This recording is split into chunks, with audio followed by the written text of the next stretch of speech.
So இது world wide பார்த்தீங்கன்னாக்கா இந்த ஸ்டாண்டப் பேடல்ன்றது பார்த்தீங்கன்னாக்கா ஃபாஸ்டஸ்ட் க்ரோயிங் வாட்டர் ஸ்போர்ட்ஸ் இப்போ இந்தியாவில் எதுன்னு இது வேர்ல்டில் எதுன்னு கேட்டிங்கன்னா இந்த ஸ்டாண்டப் பேடல் தான்.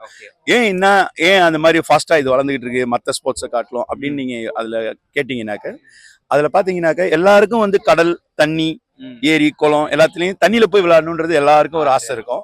அந்த ஆசையை நிறைவேற்றிக்கணும்னாக்கா ஏதாவது ஒரு ஸ்போர்ட்ஸ் பண்ணணும்னு நினைக்கும். ஸ்போர்ட்ஸ் பண்ணணும்னு நினைக்கிறவங்க தண்ணி கிட்ட போனாங்கன்னா ஐயோ தண்ணியில முழுகிடுவோம், ஜாஸ்ல வர்ற மாதிரி ஷார்க் வரும் அப்படி சொல்லிட்டு உங்களுக்கு எல்லாருக்கும் ஒரு பயம் இருக்கும். 50% வந்து ஸ்விம்மிங் தெரியாது, அதனால ஐயோ உள்ள போனா உள்ள முழுகிடுவோம் அப்படின்ற ஒரு பயம் இருக்கும். ஸோ இந்த ஸ்போர்ட்ஸ் ஏன் ஃபாஸ்டா வளருதுன்னா இந்த ஸ்போர்ட்ஸுக்கு ஸ்விம்மிங் தேவையில்லை.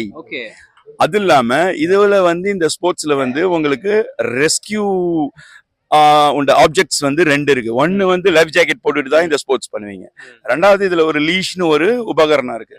அந்த உபகரணத்தை காலில் கட்டிப்பீங்க. நீங்க தண்ணியில விழுந்துட்டா கூட அந்த உபகரணம் போர்டோட அட்டாச் பண்ணிருக்கோம் உங்களுக்கு.